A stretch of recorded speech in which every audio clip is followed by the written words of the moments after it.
Hello everyone, welcome back to Priyanka net classes. So basically आज के इस लेक्चर में हम लोग नेट JRFN सेट के पेपर 2 कॉमर्स की बिजनेस फाइनेंस की यूनिट को कंटिन्यू करने वाले हैं। बिजनेस फाइनेंस आपके कॉमर्स का यूनिट नंबर 4 है और जो स्टूडेंट्स मैनेजमेंट के भी हैं उनके लिए भी ये यूनिट उतनी ही यूजफुल है। क्यों? क्योंकि मैनेजमेंट में भी सेम सिलेबस है almost. So paper 2 commerce and management दोनों के ही स्टूडेंट्स इस यूनिट को पूरा देख सकते हैं, राइट। बिजनेस फाइनेंस का बेसिकली ये लेक्चर नंबर 10 है। अगर आप में से किसी ने फर्स्ट 9 लेक्चर्स को मिस किया है या बाकी किसी यूनिट के भी लेक्चर्स को मिस किया है तो मैं सारी ही लेक्चर्स के प्लेलिस्ट का जो लिंक है वो डिस्क्रिप्शन में दे दूंगी। आप जाइए वहां से जाके हर एक चीज को अच्छे से कवर अप कीजिए। कमिंग टू आज का हमारा 10th lecture of business finance, जिसमें मैं आपके साथ डिस्कस करने वाली हूँ डिविडेंड से रिलेटेड थियरीज। टोटल 3 थियरीज हैं डिविडेंड से रिलेटेड। तीनों की तीनों थियरीज इस लेक्चर में मैं आपके साथ डिस्कस करने वाली हूँ एंड ये one of the most important lecture होने वाला है। क्यों? क्योंकि हमेशा इस लेक्चर से, इस टॉपिक से इनफैक्ट आपको हर बार एक ना एक क्वेश्चन आता ही आता है। डिविडेंड की थियरीज हमेशा पेपर 2 कॉमर्स एंड मैनेजमेंट में पूछी ही जाती हैं, इसलिए मेरी आप सबसे रिक्वेस्ट रहेगी कि आप वीडियो को पूरा एंड तक देखिएगा। चलिए स्टार्ट करते हैं। But before going on that मैं बता दूं, मेरा नाम प्रियंका नाथानी है। मैंने अपना नेट एंड JRF क्वालिफाई किया हुआ है कॉमर्स सब्जेक्ट से अपने पहले ही अटेम्प्ट में 99.55 परसेंटाइल के साथ। साथ ही साथ मैंने अपना नेट इन मैनेजमेंट क्वालिफाई किया हुआ है अपने पहले ही अटेम्प्ट में। साथ ही साथ मैंने महाराष्ट्र सेट को क्वालिफाई किया हुआ है कॉमर्स सब्जेक्ट से अपने पहले ही अटेम्प्ट में। So this was my brief background. Coming to जिन स्टूडेंट्स ने अभी तक टेलीग्राम चैनल को नहीं ज्वाइन किया है उन सबके लिए मैं टेलीग्राम चैनल का जो लिंक है वो डिस्क्रिप्शन में दे रही हूँ। आप जाइए वहां से जाके टेलीग्राम चैनल को जरूर ज्वाइन कीजिए, बिकॉज पेपर से रिलेटेड कोई भी नोटिफिकेशन या अपडेट्स आती हैं या लेक्चर से रिलेटेड कोई भी अपडेट्स होती हैं तो मैं टेलीग्राम पे आप सबके साथ जरूर से शेयर करती हूँ। तो जाइए उस चीज का भी वहां से जाके बेनिफिट लीजिए। चलिए स्टार्ट करते हैं हमारा आज का लेक्चर, जो कि on dividend theories. But dividend की थियरी समझने से पहले बहुत जरूरी है कि हम ये समझे कि डिविडेंड क्या होता है, राइट। तो डिविडेंड क्या है? Dividend is a distribution of corporate earnings to eligible share holders. देखिए हर एक कंपनी जब कुछ ना कुछ अर्न करती है, कुछ प्रॉफिट अर्न करती है, अर्निंग्स क्या होती है? बेसिकली कंपनी की प्रॉफिट होता है, राइट। ये सपोज एक कंपनी का प्रॉफिट है, इस प्रॉफिट का एक पार्ट क्या होता है? डिविडेंड, जो किसको मिलता है? जो भी इक्विटी शेयर होल्डर्स होते हैं कंपनी के। कौन होते हैं? इक्विटी शेयर होल्डर्स होते हैं कंपनी के। उनको हमेशा क्या मिलता है? डिविडेंड मिलता है। और इसी को हम क्या बोलते हैं? इसी को हम डिविडेंड बोलते हैं, जो इक्विटी शेयर होल्डर्स को मिलता है बेस्ड ऑन द अर्निंग्स और the profits of the company. आपकी कंपनी जितना अच्छा प्रॉफिट अर्न करेगी उस हिसाब से वो कंपनी डिसाइड करती है कि उसे कितना डिविडेंड डिस्ट्रीब्यूट करना है। So dividend is nothing but a part of profit, जो किसको मिलता है? जो इक्विटी शेयर होल्डर्स को मिलता है। और डिविडेंड की पेमेंट जो भी करनी है, उसका जो भी अमाउंट है वो कौन डिसाइड करेगा? वो डिसाइड करेंगे कंपनी के बोर्ड ऑफ डायरेक्टर्स। जो भी आपके कंपनी के बोर्ड ऑफ डायरेक्टर्स रहते हैं वो डिसाइड करते हैं कि हमें इस साल कितना डिविडेंड देना है इक्विटी शेयर होल्डर्स को, किस परसेंटेज पे देना है, कब देना है, वो सब कौन डिसाइड करेगा? वो सबका सब डिसीजन किसके हाथ में रहता है? बोर्ड ऑफ डायरेक्टर्स के हाथ में रहता है। ठीक है, आई होप ये तो बेसिक है, आप सबको पता ही होगा। बट बिकॉज मैं डिविडेंड की थियरीज करा रही थी तो मुझे जरूरी लगा कि मैं पहले बता दूं डिविडेंड क्या है, right. Coming to dividend decision. अब सबसे इंपॉर्टेंट चीज क्या होती है? डिविडेंड का डिसीजन लेना। Dividend decision is one of the important aspect of corporate financial policy. क्यों? क्योंकि इसकी इफेक्ट किसके ऊपर होता है? On the availability as well as the cost of capital. आप डिविडेंड क्या डिसीजन ले रहे हो वो बहुत जरूरी है। उसकी डिविडेंड की पॉलिसी क्या है आपकी, ये बहुत जरूरी होती है। क्यों? क्योंकि ये आपके किसके ऊपर अफेक्ट डालती है कि आपको कितना कॉस्ट ऑफ कैपिटल, कैपिटल की अवेलेबिलिटी क्या रहेगी और उसका कॉस्ट ऑफ कैपिटल भी क्या रहेगा। ये भी कहीं ना कहीं आपकी डिविडेंड की पॉलिसी डिटरमाइन करती है। और डिविडेंड डिसीजन में आपको बेसिकली क्या लेना होता है? Division of earnings between payment to share holders and retained earnings. जब भी आप डिविडेंड डिसीजन की बात करते हो तो आपको 2 चीजें देखनी होती है। डिविडेंड डिसीजन बेसिकली मीन्स कि आप कितना पैसा क्या देने वाले हो? डिविडेंड के तौर पे इक्विटी शेयर होल्डर्स को देने वाले हो, और कितना पैसा आप अपने रिटेन्ड अर्निंग्स के फॉर्म में अपने पास जमा करके रखने वाले हो। तो यही बेसिकली होता है डिविडेंड डिसीजन कि आप कितना पैसा डिविडेंड के फॉर्म में रखोगे अपने पास, कितना पैसा रिटेन अर्निंग्स के फॉर्म में अपने पास रखने वाले हो, राइट। तो यही एक कॉन्फ्लिक्ट ऑफ इंटरेस्ट होता है कंपनी के लिए। क्यों? क्योंकि कंपनी को एक तरफ डिविडेंड देना है अपने इक्विटी शेयर होल्डर्स को, दूसरी तरफ कंपनी को क्या करना है, कुछ ना कुछ रिटेन अर्निंग्स के फॉर्म में पैसा साइड भी करके रखते हैं। तो ये हमेशा कॉन्फ्लिक्ट ऑफ इंटरेस्ट रहता है कंपनी के लिए कि वो डिसाइड करे कितना डिविडेंड उसे देना है, कितना रिटेन अर्निंग्स के फॉर्म में उसे बचा के रखना है, राइट। जो भी ग्रोथ फोकस्ड कंपनीज रहती है, कौन सी? ग्रोथ फोकस्ड, वो क्या करती है, ज्यादा से ज्यादा पैसा क्या करती है, रिटेन अर्निंग्स के फॉर्म में साइड करके रख देती है, राइट। तो ऐसी कंपनीज कैसी रहती है, ग्रोथ फोकस्ड रहती है। क्यों? क्योंकि वो लॉन्ग टर्म सोच रही है, इसलिए वो क्या करेंगी, कम डिविडेंड देंगी या नहीं डिविडेंड देंगी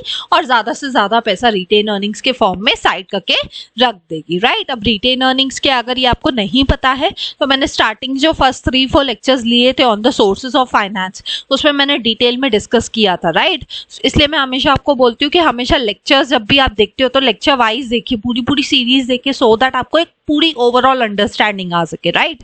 सो अब तो मैं डिटेल में नहीं जा सकती हूँ, बट मैं बिजनेस फाइनेंस की प्लेलिस्ट का लिंक डिस्क्रिप्शन में दे दूंगी, आप वहां से जाके देख सकते हैं इसको, ठीक है।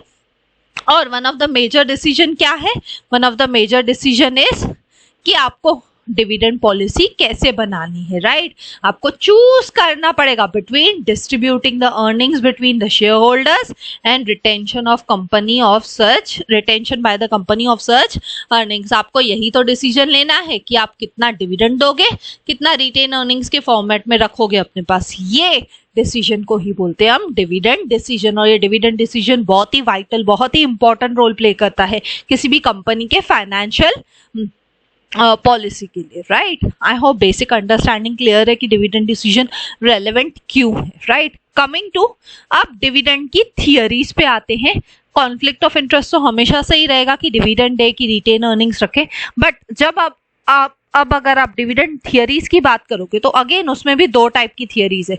सबसे पहली आपकी रेलेवेंस थियरी, दूसरी है इररेलेवेंस थियरी। रेलेवेंस थियरी का मतलब ही क्या होता है, ये वो थियरी है जो बोलती है कि डिविडेंड से आपकी ओवरऑल कंपनी के कॉस्ट ऑफ कैपिटल, आपके अवेलेबिलिटी ऑफ फंड्स, आपके कंपनी को ओवरऑल इम्पैक्ट पड़ता है। रेलेवेंस यानी क्या है, आपके डिविडेंड डिसीजन से ओवरऑल आपकी कंपनी की वैल्यू को इम्पैक्ट पड़ता है। और इररेलेवेंस थियरी ऑन द कॉन्ट्ररी क्या बोलती है कि आपको कोई इम्पैक्ट नहीं पड़ता है, आप डिविडेंड कैसा देते हो, क्या देते हो, उससे कंपनी को ओवरऑल कोई इम्पैक्ट नहीं पड़ता है, राइट। तो रेलेवेंस थियरी जैसे हम लोगों ने कैपिटल स्ट्रक्चर में भी देखा था, अगर आप लोगों को याद हो 8th लेक्चर का आप लोगों ने देखा हो कैपिटल स्ट्रक्चर का, उसमें भी दो टाइप की थियरीज थी, है ना, रेलेवेंस और इररेलेवेंस वाली। सेम यहाँ पे भी डिविडेंड में भी कितने टाइप की थियरीज है, दो, एक है रेलेवेंस वाली, दूसरे है इररेलेवेंस वाली। रेलेवेंस थियरी क्या बोलती है कि आपके डिविडेंड डिसीजन का कहीं ना कहीं आपके ओवरऑल कंपनी के cost of capital, sources of finance और आपकी कंपनी के ओवरऑल वैल्यू पर इम्पैक्ट पड़ता है। एंड दूसरी तरफ डिविडेंड की इररेलेवेंस वाली थियरी बोलती है कि आपके कंपनी के डिविडेंड डिसीजन का कोई भी इम्पैक्ट नहीं बनता है on the cost of capital, sources of finance और overall value of the firm, ठीक है। तो बेसिक डिफरेंस आई होप आपको क्लियर हो गया होगा। अब रेलेवेंस के अंदर भी अगेन दो थियरीज हैं। सबसे पहले है वॉल्टर मॉडल, दूसरा है गॉर्डन मॉडल, राइट। एंड इररेलेवेंस में एक ही थियरी है जो है आपका एमएम मॉडल। अगर आप लोगों को याद हो तो एमएम मॉडल कहाँ पे था, एमएम मॉडल कैपिटल स्ट्रक्चर में भी था, राइट। कैपिटल स्ट्रक्चर में भी मॉडल था एमएम मॉडल, राइट। और वो एमएम मॉडल कहाँ पे था, इररेलेवेंस में था यहाँ पे, है ना। तो सेम यहाँ पे भी है, इसलिए कंफ्यूज मत होइएगा। MM model, Modigliani Miller model जो है वो कैपिटल स्ट्रक्चर में भी है और वो डिविडेंड की थियरीज में भी है, ठीक है। चलिए एक एक करके देखते हैं। वॉल्टर मॉडल क्या है, गॉर्डन मॉडल क्या है और एमएम मॉडल क्या है। ये तीनों भी वॉल्टर, गॉर्डन और एमएम मॉडल, तीनों के तीनों मॉडल्स जो हैं आपके मोस्ट इंपॉर्टेंट है। तीन के तीन मॉडल्स आपके लिए क्या है, बहुत ही इंपॉर्टेंट है। क्यों? क्योंकि यहाँ से हर बार क्वेश्चन बना है। कभी वॉल्टर मॉडल से पूछते हैं, कभी गॉर्डन से, कभी एमएम से, या कभी तीनों से मिक्स करके पूछ लेते हैं। तो आपको रेडी रहना है, यहाँ से क्वेश्चन पक्का आने वाला है। तो तीनों को एक एक करके देखते हैं। चलिए स्टार्ट करते हैं। सबसे पहले तो वॉल्टर मॉडल। वॉल्टर मॉडल कौन सा है, रेलेवेंस मॉडल है ना। वॉल्टर मॉडल कौन सा है, रेलेवेंस वाला मॉडल है, ठीक है।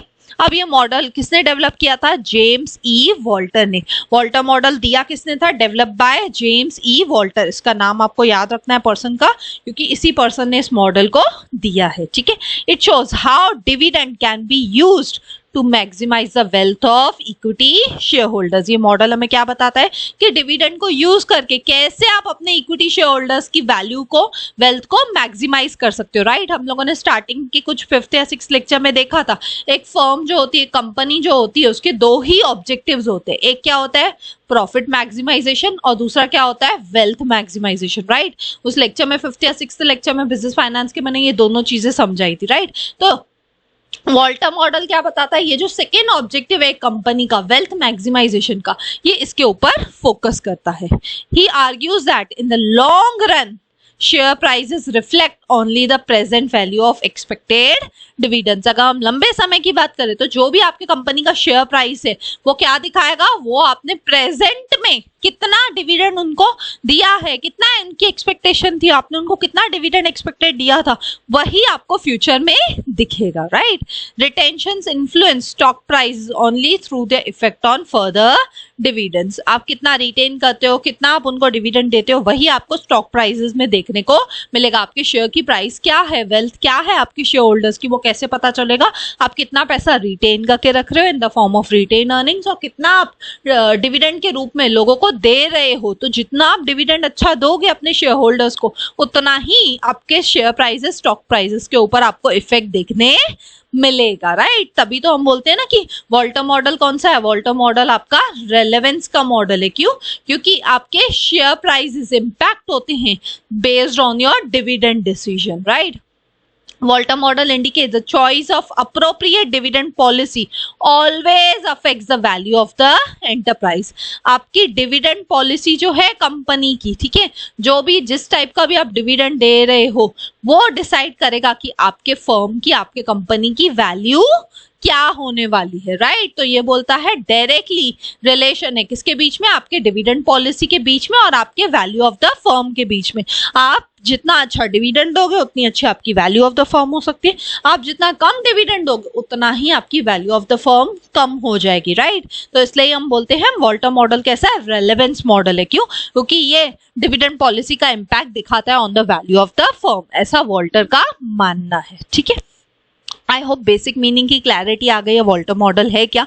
अब सबसे इंपॉर्टेंट जहां से क्वेश्चन पूछा जाता है वो है assumptions of the Walter model. Walter model के अजम्पशंस क्या है? ये अजम्पशंस प्लीज आप लिख के रखिएगा, राइटिंग में आप कहीं पे अपने नोट्स में बना के रखिए, ठीक है। क्यों? क्योंकि ये ना आपसे पूछा जाता है बहुत बार, ठीक है। नोट्स बना के रखिए इसके, और हमेशा इसको रिवाइज करते रहना, अदरवाइज आप भूल जाओगे, ठीक है। तो बहुत जरूरी है कि ये जो भी लेक्चर्स है बिजनेस फाइनेंस के, business finance as a unit ना बहुत छोटी है।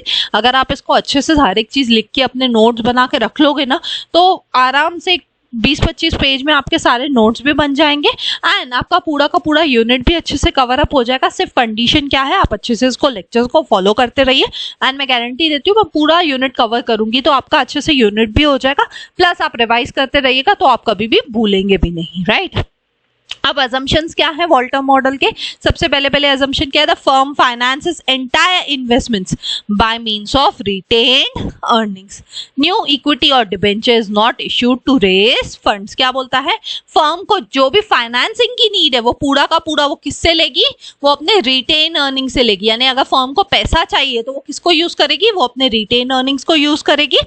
और कुछ भी फर्म अपना इक्विटी या डिबेंचर्स कुछ भी इश्यू करके पैसा रेज नहीं करने वाली। यानी मैं सिंपली बोल सकती हूँ फर्म क्या करेगी? अपने इंटरनल सोर्स ऑफ फंड्स के ऊपर रिलाय करेगी और एक्सटर्नल सोर्स ऑफ फंड्स को यूज नहीं करने वाली है ना। यही तो इसका बोलना है। फर्स्ट अजम्पशन तो इसकी यही है।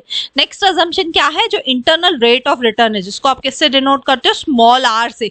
And the cost of capital of equity है जिसको आप डिनोट करते हो के से। के स्टैंड्स फॉर, के stands for cost of capital और ई स्टैंड्स फॉर इक्विटी। इसको आप ऐसे लिखते हो के और छोटा सा ई, ठीक है, के ई of the firm remains constant, यानी ये क्या बोलता है, आर इक्वल्स टू के ई, जितना आपका इंटरनल रेट ऑफ रिटर्न है उतना ही आपका कॉस्ट ऑफ इक्विटी है, ये दोनों आपस में क्या है, कांस्टेंट है। आप सेकेंड पॉइंट की जगह पे आप ऐसे भी लिख सकते हो, आर इज इक्वल्स टू के ई, यानी जितना आपका इंटरनल रेट ऑफ रिटर्न है उतना ही आपका कॉस्ट ऑफ इक्विटी कैपिटल है, ठीक है, ये आपकी सेकेंड अजम्पशन है। थर्ड अजम्पशन क्या बोलती है, the firm's earning are either distributed as dividend, या तो आप जितना भी अर्न करते हो वो डिविडेंड के फॉर्म में दे दो, या तो आप पूरा का पूरा री इन्वेस्ट कर दो इंटरनली, ठीक है।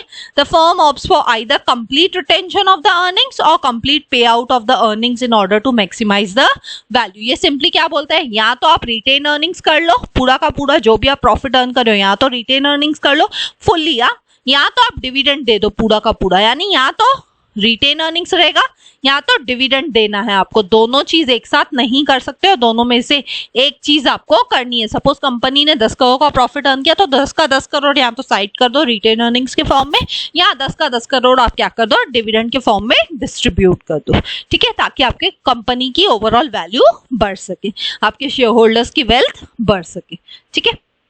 नेक्स्ट अजम्पशन क्या है, earnings and dividends of the firm are constant, जो आपके प्रॉफिट्स है, जो आपकी अर्निंग्स है और जो आपका डिविडेंड है वो ओवरऑल कैसा रहेगा, कांस्टेंट रहेगा। And last and final assumption क्या है कि फर्म की इनफाइनाइट लाइफ है, इनफाइनाइट यानी लंबे समय तक वो फर्म चलते ही रहने वाली है, ठीक है। आई होप ये अजम्पशंस क्लियर हैं। अजम्पशन से देखिए कई बार आपकी जो अजम्पशंस रहती है ना वो अनरियल होती है, अनरियल यानी बिल्कुल भी रियल नहीं हो सकती है ना, जैसे मैं बोलूं कि अर्निंग्स और डिविडेंड कांस्टेंट रहते हैं या इंटरनल रेट ऑफ रिटर्न और cost of equity capital constant रहते हैं, ये जरूरी नहीं है, राइट। रियलिटी में ऐसा हो सकता है क्या, नहीं, बट क्योंकि ये अजम्पशंस है तो हमें सिर्फ अज्यूम करना है, हमें मान के चलना है, रियलिटी इससे पड़े है, और इसी के वजह से ये जो अजम्पशंस है ना, जैसे ये सेकेंड वाला अजम्पशन हो गया या ये फोर्थ वाला अजम्पशन हो गया, ये सब अनरियल अजम्पशंस है। तो सारे के सारे जो आपके अनरियल अजम्पशंस होते हैं ना वही आगे जाके क्या बन जाते हैं, इन्हीं मॉडल्स के क्या बन जाते हैं, क्रिटिसिज्म्स बन जाते हैं कि ऐसा तो पॉसिबल ही नहीं है, ठीक है। आई होप अजम्पशंस क्लियर है, इनको लिख के रखिएगा याद से। Coming to last and final चीज जो है formula of the Walter model. Walter model की फॉर्मूला क्या है वो भी देख लेते हैं, है ना। वॉल्टर मॉडल की फॉर्मूला क्या है, P equals to D plus E minus D और R divide by KE upon KE। अब यहाँ पे P क्या है, P is your market price per share, ये P क्या है आपका, मार्केट प्राइस पर शेयर। कैसे डिसाइड होगा, D क्या है आपका, डिविडेंड पर शेयर, E क्या है आपका, अर्निंग पर शेयर, जिसको आप EPS भी बोलते हो, है ना, अर्निंग पर शेयर, ठीक है। आर क्या है आपका, रिटर्न अर्न्ड ऑन इन्वेस्टमेंट, ठीक है, कितना पैसा आप अर्न करके आ रहे हो, और केई तो आपको स्टार्ट से पता है कॉस्ट ऑफ इक्विटी कैपिटल, ठीक है। तो ये फॉर्मूला को भी आप लिख के रखिएगा, ठीक है। ये फॉर्मूला आपके लिए मोस्ट इंपॉर्टेंट है, आपको एग्जाम में ये फॉर्मूला भी काम आती है, कई बार आपको ये फॉर्मूला पे भी ऑब्जेक्टिव टाइप क्वेश्चन बन जाता है, तो बहुत जरूरी है आप फॉर्मूला को भी अच्छे से याद रखिए, ठीक है। आई होप ये फॉर्मूला क्लियर है, ठीक है। कमिंग टू हमारा सेकेंड डिविडेंड का थियरी जो है गॉर्डन ग्रोथ मॉडल, ठीक है। ये भी कौन सी है, ये भी रेलेवेंस वाली थियरी है ना, ये भी कौन सा थियरी है, ये भी रेलेवेंस वाला मॉडल है आपका, और रेलेवेंस वाली थियरी है। अब ये मॉडल को किसने डेवलप किया था, इस मॉडल को डेवलप किया था मायरॉन जे गॉर्डन ने, ठीक है। ये मॉडल सिंपली क्या बोलता है कि market value of the firm और डिविडेंड पॉलिसी आपस में क्या है, रिलेटेड है।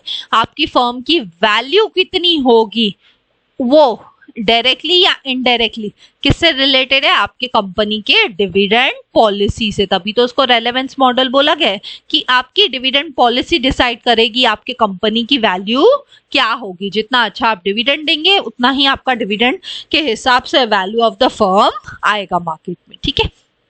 Gordon made a basic assumption that future dividend receipts on a stock determines the value of the equity. आप फ्यूचर में कितना डिविडेंड दे रहे हो या क्या है वो सब डिसाइड करता है आपका वैल्यू ऑफ द इक्विटी को, है ना। कोई भी पर्सन जब आपके इक्विटी शेयर्स परचेस करेगा तो ऑब्वियस है ना, वो देखेगा कि आप कितना डिविडेंड देते थे, आगे कितना देने वाले हो, वो सब डिसाइड करके ही तो वो पर्सन आपके इक्विटी शेयर्स को परचेस करता है ना। ऑब्वियसली मेनी अदर थिंग्स वो कंसिडर करेगा, right. The basic rational behind this model is that worth of a share of a given company is no more than the current and future dividend receipts of its shareholder। ये क्या बोलता है, आपके company की share की worth कितनी है वो आपके करंट और फ्यूचर डिविडेंड से ज्यादा नहीं होने वाली है, ऐसा इसका बेसिक रेशनल है, बेसिक रीजन है। ठीक है, I hope basic meaning clear है। बेसिक मीनिंग यही बोलता है कि आपकी वैल्यू ऑफ द फर्म किसके ऊपर डिपेंड करती है, आपकी डिविडेंड की पॉलिसी के ऊपर, राइट। अब इसकी अजम्पशंस देख लेते हैं। ठीक है, एक एक करके गॉर्डन मॉडल की भी अजम्पशंस प्लीज लिख के रखिएगा। ठीक है, the firm is an all equity firm and it has no date.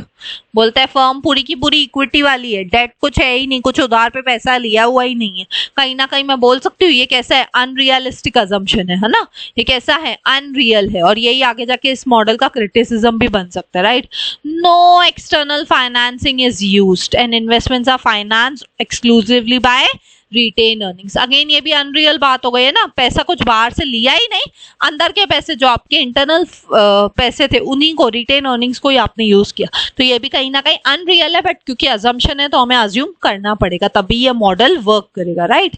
Next क्या बोलता है assumption, the internal rate of return, जिसको आप डिनोट किससे करते हो, आर से, of the firm is constant. अब ये भी अनरियल है, हमेशा internal rate of return constant रहेगा क्या, ऐसा पॉसिबल ही नहीं है, लेकिन ये अज्यूम करने को बोल रहा है कि आर हमेशा आपका कांस्टेंट है। ठीक है, नेक्स्ट क्या है, द अप्रोप्रिएट डिस्काउंट रेट केई यानी cost of equity capital for the firm remains constant. जो केई है वो भी आपका हमेशा कांस्टेंट रहेगा, ये भी कहीं ना कहीं अनरियल असम्पशन है, बट है तो है। The firm as a perpetual life, perpetual यानी लॉन्ग लाइफ, ठीक है, ये तो हम मान सकते हैं, रियलिटी में भी हो सकता है। द रिटेंशन रेशियो, जिसको आप किससे डिनोट करते हो, बी से, once decided upon is constant, यानी बोलते हैं आपका बी जो है रिटेंशन रेशियो है वो भी कांस्टेंट है। इसके वजह से जो आपकी ग्रोथ रेट है, ग्रोथ को जिससे डिनोट करते हो आप जी से, is equals to B R is also constant. जो आपका रिटेंशन रेशियो है of internal rate of return, उसका जो ग्रोथ है वो भी कांस्टेंट है, ये कहीं ना कहीं अनरियल है ना। कितना आप ग्रो करोगे फ्यूचर में वो भी कांस्टेंट है, क्यों, क्योंकि आपकी रेट ऑफ रिटर्न ही कांस्टेंट है, तो ये भी कहीं ना कहीं अनरियल हुआ, right. Last and final assumption क्या है, the discount rate is greater than the growth rate, यानी K is greater than B R, cost of capital हमेशा ज्यादा रहेगा as compared to your retention ratio and internal rate of return। तो ये भी कहीं ना कहीं क्या है, अनरियल assumption है, राइट। तो जिन जिन assumptions के आगे मैंने अनरियल रखा है ना, ये सभी आगे जाके इस मॉडल की क्या बन जाएंगी, क्रिटिसिज्म्स बन जाएंगी, है ना, ये सभी क्या बन जाएंगी, क्रिटिसिज्म्स बन जाएंगी, राइट। बट हमें क्योंकि इस मॉडल को प्रूव करना है, इस मॉडल को प्रूव करने के लिए हमें इन अजम्पशंस को मानना पड़ेगा, एक्सेप्ट करना पड़ेगा, राइट। आई होप ये अजम्पशंस क्लियर है। कमिंग टू अब इसकी फॉर्मूला जो आप लिख के रखिएगा। फॉर्मूला क्या है इसकी, basically formula is P equals to E 1 minus B divide by K minus BR। P क्या है, present value of market price per share, E क्या है आपकी अर्निंग पर शेयर, 1 तो नॉर्मल बेस लिया गया है, K क्या होता है आपका कॉस्ट ऑफ कैपिटल, B क्या है रिटेंशन रेशियो, R क्या है इंटरनल रेट ऑफ रिटर्न और BR क्या है ग्रोथ रेट। ठीक है, ये आपको फॉर्मूला याद रखनी है, आपसे पेपर में पूछी जाती है, आपको पेपर में मैचअप या इधर उधर ऑब्जेक्टिव टाइप क्वेश्चन में किसी भी तरीके से पूछ सकते हैं, तो आपको फॉर्मूला याद रखनी है। फॉर्मूला क्या है, P is equals to E 1 minus B, ठीक है, divide by K minus BR। ठीक है, आई होप ये क्लियर है। सेकेंड मॉडल भी आपको क्लियर है। चलिए आते हैं हमारे मोदी गिलानी मिलर मॉडल के ऊपर, राइट। अब ये जो हम लोगों ने जो अभी अभी देखा था ना फॉर्मूला, ये वाला, इसके अलावा भी एक और फॉर्मूला हो सकता है। ये आपका एक फॉर्मूला था किसका, गॉर्डन मॉडल का। इसी का सेकेंड फॉर्मूला क्या है, इसका सेकेंड फॉर्मूला है आपका D divide by K minus G। इसी का सेकेंड फॉर्मूला क्या है, D divide by K minus G। एक ही किसके, गॉर्डन मॉडल के ही दो फॉर्मूले हैं, क्या है, एक सेकेंड, या सो गॉर्डन मॉडल के ही दो फॉर्मूलाज हैं, आप दोनों में से किसी को भी यूज कर सकते हो। ठीक है, पहला फॉर्मूला मैंने आपसे डिटेल में डिस्कस कर लिया था पिछले स्लाइड में। ये आपका सेकेंड फॉर्मूला, सेकेंड फॉर्मूला क्या है, D divide by K minus G। D क्या है आपका डिविडेंड, K क्या है आपका कॉस्ट ऑफ कैपिटल, G क्या है आपका ग्रोथ। D कैसे मिलेगा, डिविडेंड कैसे मिलेगा, earnings into dividend pay out ratio, यानी E 1 माइनस B करके। ये D के जगह पे आप यही लिख सकते हो ना ऊपर, है ना, तो भी आपको क्या मिल जाएगा, फॉर्मूला से आंसर मिल जाएगा। आप चाहे तो ये फॉर्मूला यूज करो, चाहे ये फॉर्मूला यूज करो, बात तो एक ही है। दोनों भी फॉर्मूला किसकी है? गॉर्डन मॉडल की है। ठीक है, आई होप दोनों फॉर्मूलास क्लियर है, राइट। एंड दोनों को लिख के रखिएगा, क्योंकि मुझे नहीं पता पेपर में कौन सा पूछ ले, बट कोई भी पूछ सकते हैं, राइट। चलिए आगे बढ़ते हैं। नेक्स्ट है हमारा third and last dividend model या डिविडेंड की थियरी बोल दो, जो है एमएम मॉडल। एमएम मॉडल किसने दिया था? मोदी गिलानी मिलर ने। ये मॉडल क्या बताता है? ये मॉडल बताता है कि इट इज इररेलेवेंट, डिविडेंड की पॉलिसी का वैल्यू ऑफ द फर्म के ऊपर कोई इम्पैक्ट नहीं पड़ता है। ये कैसी है? एमएम मॉडल की थियरी कैसी है? इररेलेवेंस वाली थियरी है। कैसी है? इररेलेवेंस वाली थियरी है। क्यों? क्योंकि एमएम मॉडल सिंपली क्या बोलता है कि वैल्यू ऑफ द फर्म, जो भी आपकी कंपनी की वैल्यू है और जो भी आपकी डिविडेंड की पॉलिसी है, ठीक है, इन दोनों का आपस में कोई लेना देना नहीं है। ये दोनों आपस में रिलेटेड नहीं है, ऐसा इस मॉडल का मानना है। और एमएम मॉडल हमेशा से किसके ऊपर बेस्ड रहा है? आर्बिट्रेज। आर्बिट्रेज क्या होता है? Consequent buying and selling. Same time पे जब आप बाय भी कर रहे हो उसी सिक्योरिटी को और सेल भी करते हो, तो उसे हम बोलते हैं आर्बिट्रेज। आप एक मार्केट से बाय कर रहे हो, दूसरे मार्केट में उस सिक्योरिटी को सेल कर रहे हो, और जो भी गैप होगा दोनों के बीच का, बाइंग और सेलिंग प्राइस का, वो हो जाएगा आपका प्रॉफिट या तो लॉस, है ना। आप एक साइड एक मार्केट से बाय कर रहे हो, सेम टाइम पे उसी टाइम पे आप दूसरे मार्केट में सेल कर देते हो, और जो भी गैप बचता है बाइंग और सेलिंग प्राइस के बीच में, वो हो जाता है आपका प्रॉफिट। तो एमएम मॉडल हमेशा से किसका यूज करता है? आर्बिट्रेज प्रोसेस का यूज करके बोलता है the value of the firm remains the same whether the firm page dividend और नॉट। आप as a firm dividend pay करते हो नहीं करते हो, लोगों को उससे कोई लेना देना नहीं है, आपके शेयर होल्डर्स को कोई लेना देना नहीं है। क्यों? क्योंकि शेयर होल्डर्स क्या करते हैं? आपके शेयर होल्डर्स आर्बिट्रेज को यूज करते हैं, वो सेम टाइम पे बाय करेंगे एक तरफ से, दूसरे मार्केट में जाके वो सेल कर देंगे। और वो लोग अपनी अर्निंग्स कैसे देखते हैं? जो गैप उनको मिलता है बाइंग और सेलिंग प्राइस के बीच में, उस गैप को वो अपनी अर्निंग के फॉर्म में काउंट करते हैं, ना कि आपके डिविडेंड को, राइट। ऐसा एमएम मॉडल का बोलना है, मोदी गिलानी मॉडल का बोलना है, ठीक है। It is the earning potentiality and investment policy of the firm rather than its pattern of distribution of earnings that affect the value of the firm. आपकी वैल्यू ऑफ द फर्म किसके ऊपर depend करती है? आपकी earning potentiality के ऊपर। आप as a firm कितना अर्न करते हो, आपकी इन्वेस्टमेंट पॉलिसी क्या है, ये दोनों चीजें किसको अफेक्ट करेंगे? आपके फर्म की वैल्यू को, ना कि आपका डिस्ट्रीब्यूशन ऑफ अर्निंग्स। आप कितना डिविडेंड देते हो उससे कंपनी के जो शेयर होल्डर्स है उनको कोई लेना देना नहीं है। इंस्टीड कंपनी के शेयर होल्डर्स को किससे लेना देना है? आप कितना अर्न कर सकते हो, आपकी इन्वेस्टमेंट पॉलिसी क्या है, कैसी है, उससे कंपनी के शेयर होल्डर्स का लेना देना है, उसके आपकी कंपनी की वैल्यू ऑफ द फर्म का लेना देना है, ठीक है। आई होप एमएम मॉडल क्या है उसका बेसिक क्लियर है। Coming to assumptions of the MM model देखते हैं एक करके। Perfect capital market exist with no transaction cost. क्या बोलता है? एक तो परफेक्ट कैपिटल मार्केट है, ये अनरियल है ना। मार्केट कैपिटल मार्केट कभी भी एकदम परफेक्ट होगा क्या? पॉसिबल ही नहीं है। लेकिन ये बोलता है अज्यूम करो कि परफेक्ट कैपिटल मार्केट है और ऊपर से नो ट्रांजैक्शन कॉस्ट है। नो ट्रांजैक्शन कॉस्ट यानी जब भी आपको पैसा मार्केट से लेना है या कुछ भी इशू करना है, तब कोई उस पर ट्रांजैक्शन कॉस्ट ही नहीं लग रही है, तो ये कहीं ना कहीं अनरियल सी बात है ना। रियलिटी में तो ट्रांजैक्शन कॉस्ट लगती है ना, जब भी आपको पैसा रेज करना है, मार्केट से कुछ भी करना है, तो उस पर ऑब्वियस है आपको क्या करना पड़ता है? ट्रांजैक्शन कॉस्ट तो बियर करना ही पड़ता है। बट एमएम मॉडल बोलता है कि इसको आप अज्यूम करो, तो अज्यूम करो तो ये आगे जाके इसका क्रिटिसिज्म बन जाएगा ना, जीरो टैक्स एनवायरमेंट। ये भी अनरियल है ना कहीं ना कहीं। भाई टैक्स ही नहीं है, रियल में ऐसा होता है कि टैक्स नहीं हो, कोई भी कंपनी विदाउट टैक्स बढ़े ही चलती है क्या? ऐसा पॉसिबल ही नहीं है रियलिटी में। Fixed and deterministic investment policy, आपकी इन्वेस्टमेंट पॉलिसी कैसी है? फिक्स्ड है, ये भी कहीं ना कहीं अनरियल हो गया। नेक्स्ट क्या है? R इक्वल्स टू के एट ऑल टाइम, जो आपका इंटरनल रेट ऑफ रिटर्न है, और जो आपका कॉस्ट ऑफ कैपिटल है, जो आपका IRR है, इंटरनल रेट ऑफ रिटर्न, और जो आपका कॉस्ट ऑफ कैपिटल है यानी के, ये दोनों हमेशा क्या है? कांस्टेंट है, इक्वल है। तो ये भी कहीं ना कहीं अनरियल है ना। नेक्स्ट क्या बोलते हैं, all earnings are paid out as dividend. सारा का सारा पैसा आप क्या कर देते हो, डिविडेंड के फॉर्म में डाल देते हो, दे देते हो अपने इक्विटी शेयर होल्डर्स को। तो ऐसा पॉसिबल नहीं है ना, या पॉसिबल हो भी सकता है, राइट, इट डिपेंड्स। तो ये अनरियल भी हो भी सकता है कुछ कंपनीज के केस में, कुछ कंपनीज के केस में रियल भी हो सकते हैं। Only debt and equity are issued, आप सिर्फ डेट और इक्विटी के थ्रू ही पैसा ले रहे हो। नेक्स्ट क्या है, डेट इज रिस्कलेस, डेट पे कोई रिस्क ही नहीं है। ऐसा होता है कि आप जब भी उधार लेते हो, लोन लेते हो, तो उस पर कुछ ना कुछ तो रिस्क होता ही है ना, right. There are no cost of financial distress and liquidation, जब भी आप लिक्विडेशन करने आओगे तो उसका कोई कॉस्ट ही नहीं है। तो ये भी कहीं ना कहीं कैसा हो गया, अनरियल हो गया, ठीक है। जितने भी पॉइंट्स के आगे मैंने अनरियल लिखा है ना, ये सारे के सारे क्या बन जाएंगे, ये सारे के सारे आपके क्रिटिसिज्म्स बन जाएंगे, ठीक है। और ये सारे के सारे क्योंकि अजम्पशंस है, तो भले ये रियल हो या ना हो, लेकिन इस मॉडल ने बोला है तो हमें इनको अज्यूम करना पड़ेगा, तभी हम एमएम मॉडल को प्रूव कर पाएंगे, राइट। आई होप ये जो एमएम मॉडल है ये क्लियर है, इसके अजम्पशंस क्लियर है। ये अजम्पशंस आपसे पूछी जाती है, इसलिए प्लीज इसको नोट डाउन करके रखिएगा।